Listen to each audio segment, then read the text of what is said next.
High, আমি রবি সানি। আর আমি একজন ফ্রিল্যান্সার ফাইবার মার্কেট প্লেসে অ্যাজ অ্যান অ্যাপ্লিকেশন ডেভেলপার হিসেবে এখন কাজ করতেছি। আর রাইট নাও আমি ফাইবারে লেভেল 2 সেলার। আমার আজকের ভিডিওতে আমি একটু আস্তে বা ধীরে ধীরে আপনাদের বোঝানোর চেষ্টা করব, যদি আপনি আপনার বিজনেসের জন্য একটা অ্যাপ্লিকেশন ডেভেলপমেন্ট করতে চান তাহলে কিভাবে করবেন, আপনি ডেভেলপার কোথায় পাবেন বা কতজন ডেভেলপারের টিম নিয়ে আপনাকে এই কাজটা কমপ্লিট করতে হবে। আবার যদি আপনি আপনার আইডিয়া থেকে একটা অ্যাপ্লিকেশন ডেভেলপমেন্ট করতে চান তাহলে কিভাবে করবেন। আর অনেকে আছে যারা অ্যাপ্লিকেশন মেক করতে চায় আর্নিংয়ের জন্য। এই প্রোগ্রেসগুলোই আসলে আমি সম্পূর্ণ ভালোভাবে এক্সপ্লেন করার চেষ্টা করব, কারণ আমি দেখতেছি অনেকেই অ্যাপ্লিকেশন বানানোর সময় বিভিন্ন রকমের ডেভেলপার হায়ার করে এবং তারপরে ওই সম্পূর্ণ অ্যাপ্লিকেশনটা আর বানায় উঠতে পারে না।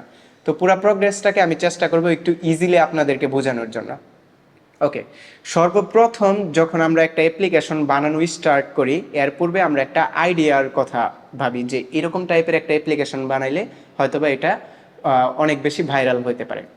আবার অনেকেই দেখা গেছে যে একটা অ্যাপ্লিকেশন বানানোর টাইমে চিন্তা করে যে কোনো একটা সোর্স কোড কিনা ওই সোর্স কোড থেকে আমি অ্যাপ্লিকেশনটা বানায় ফেলতে পারবো। তো দুই ধরনের আমাদের চিন্তা ভাবনা হয়।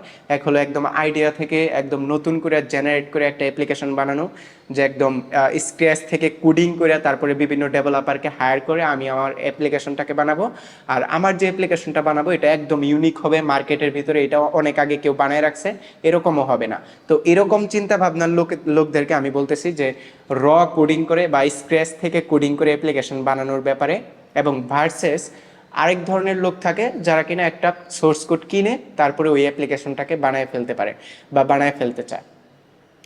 তো এইখানে যেটা বোঝার ব্যাপার, সর্বপ্রথম আমাদের মার্কেট রিসার্চ করতে হবে যে আসলে কীরকম টাইপের অ্যাপ্লিকেশন আমি বানাইতে পারবো মার্কেটে। এক্সাম্পল, কয়েকদিন আগে আমার কাছে একজন মানুষ আসছে, তার একটা ইউনিক আইডিয়া নিয়ে। তার ইউনিক আইডিয়াটা হলো এরকম যে সে একটা অ্যাপ্লিকেশন বানাবে, যে অ্যাপ্লিকেশনটা ইনস্টল দেওয়ার পরে আমার মোবাইলের ভিতরে যদি ইন্টারনেট থাকে আর ওই সেম অ্যাপ্লিকেশন মনে করেন আপনার মোবাইলেও ইনস্টল দেওয়া আছে, তাহলে আমার মোবাইলের ইন্টারনেট আপনি ইউজ করতে পারবেন। তো এই যে আইডিয়াটা আছে এটা আসলে বাস্তবে বাস্তবায়ন করা পসিবলই না, বা কোনো ডেভেলপারই এটা বানাইতে পারবে না। এখন ফর এক্সাম্পল কোনো ডেভেলপার বললো যে হ্যাঁ ভাই এই অ্যাপ্লিকেশনটা আমি আপনাকে বানাই দিব, এরকম 50,000 টাকা লাগবে। সে 50,000 টাকা নিবে, নেওয়ার পরে সে হয়তো একটা স্ক্র্যাচ মানে ডিজাইন করবে, ডিজাইন করে তারপরে ওইটার ভিতরে বাটনে ক্লিক করলে কানেক্ট হবে ডিসকানেক্ট হবে, এরকম করে একটা ফর্মুলা আপনার সামনে দিতে পারবে বা ওই ওনারের সামনে দিতে পারবে, কিন্তু ওই সম্পূর্ণ অ্যাপটা আর ডেভেলপ করে উঠতে পারবে না। তার মানে কেউ যদি কাজটা নিয়েও ফেলে কিন্তু কাজটা আর কমপ্লিট করা সম্ভব না, কারণ ইন্টারনেট শেয়ারিংয়ের যে ব্যাপারটা আছে এটা বিভিন্ন বড় বড় লাইক গ্রামীণ ফোন কোম্পানি, রবি কোম্পানি, ওরা হ্যান্ডেল করে। ওরা যদি বলে যে আমার টাওয়ার দিয়ে যে ইন্টারনেটটা যাবে এটা আমি দিব বা আমি এটার জন্য চার্জ করব, তাহলে সেখানে আমরা অ্যাপ বানায়াও ওই যেই বিজনেসটা আছে ওই বিজনেসটা করতে পারবো না, কারণ এই বিজনেসটা সম্পূর্ণই ওন করে রবি গ্রামীণ ফোন বা টাওয়ার কোম্পানিগুলা। তো এরকম টাইপের ইউনিক আইডিয়া নিয়ে আসলে যদি আপনি আইসা পড়েন যে একদম ইউনিক বাট আইডিয়াটা আসলে আসলে কাজেই লাগানো যাবে না, তাহলে কোনো ডেভেলপারই এটা বানাইতে পারবে না, বা কোনো ডেভেলপার যদি দায়িত্ব নিয়েও থাকে তাহলেও সে আপনাকে এটা কমপ্লিট করে দিতে পারবে না। তো মার্কেট রিসার্চ করাটা ইম্পর্টেন্ট, যে মার্কেটে আসলে কোনটা চলবে আর কোনটা চলবেই না। এখন আরেকটা জিনিস আপনার খেয়াল রাখতে হবে মার্কেট রিসার্চের ক্ষেত্রে। এটা আমি একটু গেমিং সিরিজ থেকে আইডিয়াটা আপনাকে দিই। ফর এক্সাম্পল, মার্কেটে বর্তমানে কি চলতেছে, অনেকে দেখবেন যে ফ্রি ফায়ার একটা গেম, এটা নিয়ে মার্কেটের ভিতরে ভিডিও বানাইতেছে। তো ভিডিও বানানোর পরে অনেক বাচ্চারা বা অনেক ভিউয়ার এই ভিডিওটাকে দেখতেছে ইউটিউবের ভিতরে, যার কারণে যত বেশি ভিউ সে ইউটিউব থেকে তত বেশি আর্ন করে নিতে পারতেছে। এখন হলো কি, এই যে ফ্রি ফায়ার গেমটা আছে, আমি নিজেও গেম প্লে করি। তো আমার সাথে আসলে ফ্রি ফায়ার গেমটা আমি মানে যায় ওঠে না, বা আমি খেলবো যে আমার ব্রেনে সবসময় সিগন্যাল দেয় এটা বাচ্চাদের গেম, আমি এটা কিভাবে খেলতে পারি মানে ইন দিস এজ। তো আমার কাছে মনে হয় জিটিএ 5 বা পাবজি অথবা আদার যে গেমগুলো আছে একটু মানে একটু আমার এইজের সাথে যাবে, ওই গেমগুলো আমার খেলতে বেশি পছন্দ।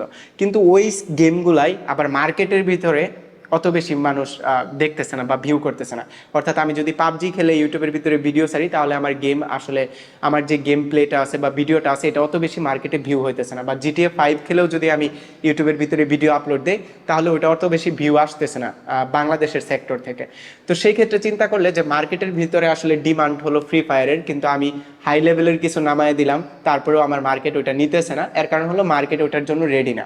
আবার যদি একদম লো লেভেলের লাইক সাবওয়েসার বা টেম্পল রান গেম আমি এই টাইমে আইসা খেলি, তাহলে ওইটাও কেউ মার্কেটের ভিতরে নিবে না বা খাবে না বা ইউটিউবের ভিতরে ভিউ হবে না।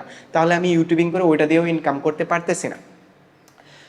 এইখানে আমার মূল টপিকটা হলো যে মার্কেটে আসলে যে জিনিসটা ডিমান্ড, ফ্রি ফায়ার গেম, আমি যদি এইটা খেলা ইউটিউবে ভিডিও আপলোড দিই, তাহলে আমি একমাত্র অনেক বেশি ভিউ পাবো, আর ভিউ পাইলে আমি অনেক বেশি ইনকাম করে নিতে পারবো। তো আপনার ক্ষেত্রেও সেম, আপনি একটা অ্যাপ্লিকেশন অনেক হাই লেভেলের চিন্তা করে, হাই লেভেলের আইডিয়া থেকে ডেভেলপমেন্ট করে মার্কেটে ছেড়ে দিয়েছেন 10-15 লাখ টাকা খরচ করে, কিন্তু মার্কেট আসলে ওইটার জন্য রেডিই না। মার্কেট আসলে কোন জিনিসটার জন্য রেডি, ওইটার উপরে ভিত্তি করে আপনি যদি একটা কম দামি অ্যাপ্লিকেশনও ছাড়েন, আপনার ওই অ্যাপ্লিকেশন অনেক বেশি আর্ন করতে সক্ষম হবে। তো এইভাবে রিসার্চ করতে হবে যে আসলে মার্কেট আসলে কোনটার জন্য রেডি। তো এই গেল একটা টপিক, মার্কেট রিসার্চ আপনার করা ইম্পর্টেন্ট। এখন আসা যাক যে আপনি আসলে কীরকম টাইপের বিজনেস করতে চাইতেছেন। এখন আমি আরেকটা স্টেপ ধরলাম, আপনি ই কমার্স বিজনেস স্টার্ট করতে চাইতেছেন, প্রোডাক্ট সেলিং। তো প্রোডাক্ট সেলিং বিজনেস করার জন্য অনেকে কোডিং করে ফেলে যে আমি ডেভেলপার হায়ার করব, ডেভেলপার টিম হায়ার করব এবং তাদেরকে দিয়ে আমি এই কোডিংগুলো করাই, তারপরে আমার যেই ওয়েবসাইটটা আছে বা ই কমার্স অ্যাপটা আছে প্রোডাক্ট সেলিং, এটা বানাবো। এতে করে কি হবে যে আমার যে প্রোডাক্ট সেলিং অ্যাপটা আছে এটা ইউনিক হবে, মার্কেটে দারাজের মতো ইউনিক হবে, অ্যামাজনের মতো ইউনিক হবে। বাট ওই কাজটা করতে গেলে আপনার অনেক বেশি টাকা খরচ হবে, এবং এই খরচের পার্টটা বা কোডিং করাইতে কত টাকা খরচ হয় এটা আমি ভিডিওর শেষ মুহূর্তে বলে দিতেছি আপনাদের। তবে আমি প্রথমে ডিসকাস করে নিই। আপনি আসলে আসছেন বিজনেস করতে, আপনার উদ্দেশ্য হলো যে আপনি আপনার প্রোডাক্টটা সেল দিবেন। তো সেল দেন, যদি একটা অ্যাপস থাকে বা ওয়েবসাইট থাকে যেটা অলরেডি বিল্ড করা যাইতেছে $100 বা 20-30 হাজার টাকায় একটা অ্যাপস ওয়েবসাইট হয়ে যাইতেছে আপনার ক্ষেত্রে, তাহলে আপনি ওই ওয়েবসাইট এবং অ্যাপসটা বানান। এবং আপনার যদি প্রোডাক্ট থাকে, আপনার প্রোডাক্ট কি, হয়তো বা ইলেকট্রনিক প্রোডাক্ট, রোবোটিক্স প্রোডাক্ট, অথবা কোনো একটা মেকআপ প্রোডাক্ট। তো মেকআপ প্রোডাক্টটা আপনি ওয়েবসাইটে অ্যাড করেন, ফেসবুকে প্রমোট করেন, ইউটিউবে প্রমোট করেন, ওয়েবসাইটটা অ্যাপসটা প্রমোট করেন, মানুষ অ্যাপসটা ইনস্টল দিবে। আপনার যে প্রোডাক্ট আছে এটার যদি চাহিদা থাকে মার্কেটে বাংলাদেশের, যে এটা মেকআপ, এই মেকআপটা অন্য কোনো অ্যাপসের ভিতরে দেখতেছি না, তো আপনার ওইটা ইনস্টল দিয়ে আপনার ওই অ্যাপস বা ওয়েবসাইট থেকে ওই প্রোডাক্টটা অর্ডার দিবে। তো এইখানে আপনার যেই ওয়েবসাইট এবং অ্যাপসটা একটা টুলস হিসাবে ইউজ হইতেছে, এটা আসলে আপনার মানে মুখ্য উদ্দেশ্য না ব্যাপারটা। তো আপনার যদি প্রোডাক্ট সেলিংয়ের কোনো উদ্দেশ্য থাকে তাহলে একটা নর্মাল ওয়েবসাইট, এটাকে আমি নর্মাল বলবো না, কারণ আপনি ভিডিও শেষে বুঝে ফেলতে পারবেন যে এই সোর্স কোডগুলো যে আমরা কিনি এগুলো অনেক হাই বা স্ট্যান্ডার্ড কোয়ালিটির হয়ে থাকে।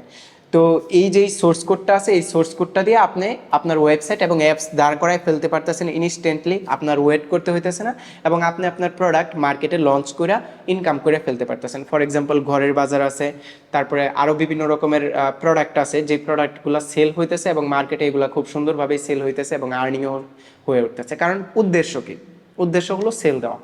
ঠিক এরকমই আমি রিসেন্টলি একটা ওয়েবসাইট বানাইছি, যেরকম ওয়ার্ডপ্রেস ওয়েবসাইট। এটা আমি কিন্তু একদম বা স্ক্র্যাচ থেকে বানাই নাই, কিন্তু এটার ভিতরে অনেক ফাংশন অ্যাড করা হয়েছে। তো এই যে ওয়েবসাইটটা আমি বানাইছি, ওয়েবসাইটটার উদ্দেশ্য কি, উদ্দেশ্য হলো আপনার সাথে আমার একটা কনভারসেশন হওয়া, যে ভাই আমি অ্যাপস বানাবো, এবং আরেকজনের যে কনভারসেশন এটা হলো যে উনি তার অ্যাপস সেল দিবে। তো দুইজন মিলে চ্যাট করতে পারতেছে হোয়াটসঅ্যাপে এবং ট্রানজ্যাকশন করতেছে বিকাশের মাধ্যমে, যে বিকাশে পেমেন্ট করে দিল এবং বিকাশে পেমেন্ট উইথড্র দিল আরেকজন। তো আমার একটা ওয়েবসাইট আছে riskindev.com, এটার ভিতরে ঢুকলে আপনি দেখবেন যে আমার ওয়েবসাইটের উদ্দেশ্য হলো যে ডেভেলপারের সাথে একজন ক্লায়েন্ট কমিউনিকেশন করা, তারা কমিউনিকেশন করতে পারতেছে। সুতরাং আমার ওয়েবসাইটে সাইন আপ বাড়তেছে, ডেভেলপারও বাড়তেছে, আমার ওয়েবসাইটে কি বাড়তেছে, ক্লায়েন্টও বাড়তেছে, সবাই এসে সাইন আপ করতেছে। কিন্তু আমার ওয়েবসাইট যদি আমি অনেক বেশি বড় করে বানাইতে যাইতাম, যে আমি 50 লাখ টাকা 10 লাখ টাকা খরচ করে বানাবো, তাহলে হয়তো ওই টাকাগুলোও ম্যানেজ করতে আমার টাইম লেগে যেত। আবার দেখা গেছে যে ওইটা বিল্ড আপ করতেও আমার টাইম লেগে যেত এবং ওইটা লঞ্চ করতেও আমার টাইম লেগে যেত। কিন্তু এখন এই অবস্থায় আমার ওয়েবসাইটের ভিতরে মানুষ ট্রানজ্যাকশন করতে পারতেছে, কেউ একজন চাইলে তার ডেভেলপারকে হায়ার করতে পারতেছে, কেউ একজন ক্লায়েন্টও পাইতেছে এবং টাকা উইথড্র দিতে পারতেছে, টাকা দিয়ে কাউকে হায়ারও করতে পারতেছে। তো সেই ক্ষেত্রে তারা ওয়েবসাইটে আরও বেশি সাইন আপ করতেছে এবং যখন আমার ওয়েবসাইটে অনেক বেশি মানুষ আইসা পড়বে বা অনেক বেশি ইউজার হয়ে যাবে, তখন আমি চাইলে এটাকে কাস্টম কোডিং করে আরও বড় বানাইতে পারবো। তো আমার মুখ্য উদ্দেশ্য হলো যে আপনারা আমার সাথে, আমার ডেভেলপারের সাথে, আমার ক্লায়েন্টদের সাথে কমিউনিকেশন করেন। তো কমিউনিকেশন হয়ে যাইতেছে, সুতরাং আমার এখানে আর বেশি মাথা খাটানোর কোনো প্রয়োজনই নাই। তো দ্যাটস অল। আপনি যদি আপনার ই কমার্স বিজনেস অথবা যে কোনো একটা বিজনেস স্টার্ট করতে চান, আপনি যদি দেখেন যে মার্কেটে এরকম অলরেডি একটা কিছু রেডি আছে, তো রেডিটাকে নিয়ে আপনি মার্কেটে নাইমা পড়েন। এটা হলো আমার কথা। এখন আসা যাক যে সোর্স কোড বাই এবং সোর্স কোড র কোডিং করে একটা বিল্ড আপ করা, অর্থাৎ স্ক্র্যাচ থেকে কোডিং করে আপনি বিল্ড আপ করাইতে চাইতেছেন, তাহলে আপনার কী কী লাগবে? সেই ক্ষেত্রে যেটা হয় যে আপনার আইডিয়া থেকে একটা অ্যাপস বানাইতে গেলে প্রথমত একজনকে দিয়ে আপনার ডিজাইন করতে হবে, ইউআই বা ইউএক্স ডিজাইন বা ডেভেলপার থাকে ফ্রন্ট এন্ড, তাদেরকে দিয়ে আপনার এইটা ডিজাইন করে একটা ফর্মুলা তৈরি করতে হবে যে এখানে ক্লিক দিলে এটা হবে এবং তারপরে ক্লিক দিলে ইউজাররা বাই করতে পারবে এবং তারপরে ক্লিক দিয়ে ইউজাররা ডেলিভারি পাবে এইভাবে। তো এরকম স্টেপ বা প্রোগ্রেস আপনার আঁকায় নিতে হবে বা ডিজাইন করায় নিতে হবে একটা পিকচার আকারে। এবং তারপরের যে স্টেপ আসে ব্যাক এন্ড ডেভেলপাররা তারা কোডিং করে ডেভেলপমেন্ট করবে। বেশিরভাগ ক্ষেত্রে হয় যারা নিজের আইডিয়া থেকে অ্যাপ বানাইতে যায় ফ্রন্ট এন্ড ডেভেলপ করে ফেলে, কিন্তু ব্যাক এন্ডে গিয়ে বিভিন্ন রকমের ফিচার অ্যাডই করতে পারে না, বা মেইন ফিচারটা অ্যাড না করতে পারার কারণে ওই অ্যাপটা আর বিল্ড আপ হয়ে ওঠে না, বা ওই অ্যাপটা আর মার্কেটেই ছাড়া হয় না, বা ছাড়তে গেলেও টাইম লাগা যায় 2 মাস 4 মাস 6 মাস, বা সবার লাস্টে যখন অ্যাপটা বানায় মার্কেটে আপলোড দেওয়া হয় তখন ওইটার ভিতরে অনেক বেশি বাগ থাকে এবং এটা সলভ করার মানুষ থাকে না, বা সলভ করতে গেলে অনেক বেশি কস্ট প্রয়োজন হয়ে যায়। তো এই যে র কোডিংয়ের ব্যাপারটা আছে, এটা অনেক লেংদি প্রসেস হয় এবং অনেক বেশি টাকাও খরচ হয়। ফর এক্সাম্পল এটাতে ডেভেলপার লাগে যায় 10 থেকে 15টা, বা একজন ডেভেলপার করতে দিলে ওইটা অনেক টাইম লাগায় ফেলে এবং লাস্টে গিয়ে কাজটা কমপ্লিটও করতে পারে না। এবং যারা সোর্স কোড বাই করে পুরো বিজনেসটা স্টার্ট করতে চান তারা কিন্তু খুব দ্রুতই সোর্স কোড একটা codecanon.com থেকে সোর্স কোড বাই করেন এবং সোর্স কোড $50 দিয়ে বাই করার পরে ওই অ্যাপ্লিকেশনটা বানায় প্লে স্টোর মার্কেট প্লেসে আপলোড দিয়ে দেন। পুরো প্রসেসটা হয়তো বা 15 দিন থেকে 20 দিনের মতো টাইম লাগতে পারে এবং সম্পূর্ণ অ্যাপ্লিকেশনটা আপনার রেডি হয়ে যায়। এখন অনেকে হয়তো বা বলবেন যে ভাই আমি র কোডিং করলে, মানে সোর্স কোডটা একদম স্ক্র্যাচ থেকে বানাইলে ওটাতে একটা কোয়ালিটি ফোকাস হবে, আর কোনো মানুষের ওরকম অ্যাপ থাকবে না। আসলে এইটার যে প্রয়োজনীয়তা এটা আপনার প্রথমে রিসার্চ করতে হবে যে আমি যে র কোডিং করে পুরো অ্যাপসটা বানাইতেছি এটার আসলে প্রয়োজন কতটুকু। আপনি যদি স্ক্র্যাচ থেকে কোডিং করে একটা ই কমার্স অ্যাপ বানান, আপনারটাতেও আপনি প্রোডাক্ট সেল দেবেন, আপনার মুখ্য উদ্দেশ্য প্রোডাক্ট সেল দেওয়া। আর আমি যদি কালকে সোর্স কোড বাই করে একটা ওয়েবসাইট বা অ্যাপস বানাই, আমার উদ্দেশ্য থাকবে ওইটাতে প্রোডাক্ট সেল দেওয়া। তো দুইজনই প্রোডাক্ট সেল দিতেছি, প্রোডাক্ট সেল দেওয়াটা মেইন ফোকাস, তাই না? তো মেইন ফোকাসটা যদি কমপ্লিট হয় তাহলে আমার ক্ষেত্রেও আমি প্রফিটেবল, আপনার ক্ষেত্রেও আপনি প্রফিটেবল। কিন্তু ব্যাপারটা যেটা হবে যে আপনার যদি কয়েকদিন পরে আপনার সোর্স কোডের ভিতরে কোনো একটা বাগ এসে যায় তাহলে ডেভেলপারের পিছনে পিছনে ঘুরতে হবে, কিন্তু আমার সোর্স কোডে বাগ আসার সম্ভাবনা 0.01%। এর কারণ কি আমি এখন এক্সপ্লেন করি। ফর এক্সাম্পল যারা সোর্স কোড বাই করে $50 দিয়ে codecanon.com থেকে, এখন যেই জায়গা থেকে সোর্স কোডটা বাই করা হয় ওইটা একটা পুরো ডেভেলপার টিম ম্যানেজ করে। একটা ডেভেলপার টিম কয়েক মাস পরিশ্রম করে ওই সোর্স কোডটা বানায় এবং বানানোর পরে ওইটা $50 আপনার কাছে বা আমার কাছে সেল দেয়। তো ফর এক্সাম্পল $50 দিয়ে যদি ওই ডেভেলপার টিম সোর্স কোডটা সেল দেয় $50 দিয়ে, মানে 5,000 টাকা, এবং ওই $50 দিয়ে সেম সে আরও 1,000 মানুষের কাছে, আমার মতো আরও 1,000 মানুষের কাছে ওই সোর্স কোডটা সেল দেয়। তার মানে $50 ইন্টু 1,000 অর্থাৎ হয়ে যায় হলো $50,000। 50 লাখ টাকারও বেশি ওই ডেভেলপার ইনকাম করে ফেলে। যখন সে 50 লাখ টাকা ইনকাম করে তখন তার জন্য এটা একটা বড় বিজনেস, এবং সে কি করে ওই সোর্স কোডটা উপরে আরও 20 থেকে 30 লাখ টাকা ইনভেস্ট করে যাতে তার ডেভেলপার টিম, মানে ওই ব্র্যান্ড যার কাছ থেকে আমরা সোর্স কোডটা কিনছি তার ডেভেলপার টিম আরও ভালো করে সোর্স কোডটা বিল্ড আপ করে যাতে এটার ভিতরে কোনো বাগ না থাকে, এবং আস্তে আস্তে এটা যাতে আরও বেশি দেখতে স্মার্ট হয় বা ইউজাররা ইউজ করতে আরও বেশি ইউজার ফ্রেন্ডলি হয়ে যায়, বা খুব সহজে ইউজ করতে পারে, খুব সহজে প্রোডাক্ট পারচেস করতে পারে। এই জিনিসগুলোর উপর ফোকাস করে সে ডেভেলপার কে পেমেন্ট করতে থাকে এবং ডেভেলপাররা ওইটা আরও বিল্ড করতে থাকে। এবং তাদের কাছ থেকে যখন আমরা সোর্স কোডটা নিই আমরা ফ্রিলি, জাস্ট কোনো মেন্টাল হেডেক দরকার নাই, আমরা জাস্ট ওই সোর্স কোডটা ইউজ করবো এবং আমাদের প্রোডাক্টগুলো সেল দিয়ে আমাদের বিজনেসটাকে বাড়াবো। অর্থাৎ যে লোক 20 থেকে 30 লাখ টাকা খরচ করে ডেভেলপার টিম হায়ার করে, ডিজাইনার হায়ার করে, ব্যাকএন্ড ডেভেলপার হায়ার করে ওই পুরো প্রসেসটা তৈরি করতেছে বা পুরো সোর্স কোডটা তৈরি করতেছে, তাদের সোর্স কোডের সাথে আমাদের যে বা স্ক্র্যাচ কোড থেকে করা যে সোর্স কোডটা, যেটা হয়তো বা 10 লাখ টাকায় আমরা খরচ করলাম, ওইটার সাথে আসলে তারপরেও মিলবে না, কারণ ওই সোর্স কোডের কোয়ালিটি ফার বেটার থাকবে, কারণ তারা ওইটার ভিতরে আরও বেশি ইনভেস্ট করতেছে। এরকমই একটা এক্সাম্পল হলো অ্যাক্টিভ ই কমার্সের অ্যাপ্লিকেশনের। অ্যাক্টিভ ই কমার্সের অ্যাপ্লিকেশন প্রায় 5,000-এর উপরে সেল আছে, তারা প্রায় কয়েক কোটি টাকার উপরে এই সোর্স কোড সেল দিয়ে ইনকাম করছে। অ্যাক্টিভ ই কমার্স হলো একটা প্রোডাক্ট সেলিং ওয়েবসাইট এবং অ্যাপস কোম্পানির নাম। তো তারা যখন এত টাকা ইনকাম করে ফেলছে, তারা কি করে তাদের যে সোর্স কোডটা আছে এটাকে আরও বেটার করার জন্য ওইখানে ইনভেস্ট করে। তো ওই সোর্স কোড, লাইক ওই ওয়েবসাইটের সোর্স কোড এবং অ্যাপসের সোর্স কোড দিয়ে যখন আমরা একটা অ্যাপস বা ওয়েবসাইট বানাই ফেলি, আমরা নিশ্চিন্তে জাস্ট ওয়েবসাইটের ভিতরে ফোকাস করব কিভাবে বিজনেস করা যায়, নট লাইক যে কিভাবে আর ওয়েবসাইটটা অ্যাপসটাকে গ্রো করানো যায়। কারণ অ্যাপস এবং ওয়েবসাইটটাকে ভালো করার জন্য তারা দায়িত্ব নিয়ে রাখছে এবং তারা ওইটাকে আপডেট করতেছে day by day. So that's all. আশা করি আপনারা বুঝতে পারছেন, যদি স্ক্র্যাচ থেকে কোনো একটা কিছু আপনি বানাইতে যান, তাহলে আপনার আইডিয়াটা যাতে একদম মার্কেটের সেই লেভেল, মানে উপরের লেভেলও না চলে যায় যেটা অনেক হাই ডিমান্ড চলবে, কিন্তু আপনার মার্কেটে আসলে কোনো ডিমান্ড নাই। লাইক আপনার থিঙ্কিংয়ে চলতেছে এটা যে এটা তো অনেক ভালো গেম, জিটিএ ভাইস সিটি, এটা হয়তো বা মার্কেটে খাবে, কিন্তু মার্কেট তো আসলে ফ্রি ফায়ার গেমের জন্যই প্রস্তুত। তো আমার কথা হলো, আপনি আপনার অ্যাপ্লিকেশনটাকে ওইরকমভাবেই মার্কেটের জন্য প্রস্তুত করেন যে একদম হাই লেভেলের যাতে না হয়ে যায়, একদম লেম যাতে না হয়ে যায়, আবার যাতে ব্যাপারটা এরকম না হয় যে মার্কেটে অলরেডি এগুলা সোর্স কোড বাই করতে পাওয়া যাইতেছে, কিন্তু আপনি শুধুই আবার মানে স্ক্র্যাচ থেকে বানাইতে গিয়ে অনেক বেশি টাকা ইনভেস্ট করে ফেলতেছেন। এবং স্ক্র্যাচ থেকে বানানোর জন্য অবশ্যই আপনার front end developer, back end developer, publisher এবং অ্যাপটাকে ম্যানেজ করার জন্য আরও বেশি বেশি ডেভেলপার হায়ার করতে হবে, বা পুরা জিনিসটার জন্য 10 থেকে 15 জন ডেভেলপার আপনার লাইগা যাইতে পারে। তো স্ক্র্যাচ থেকে ডেভেলপিং করার জন্য যে হেডেকটা আছে ওইটা আসলে সোর্স কোড বাই করে ডেভেলপ করার ক্ষেত্রে ওই হেডেকটা নাই।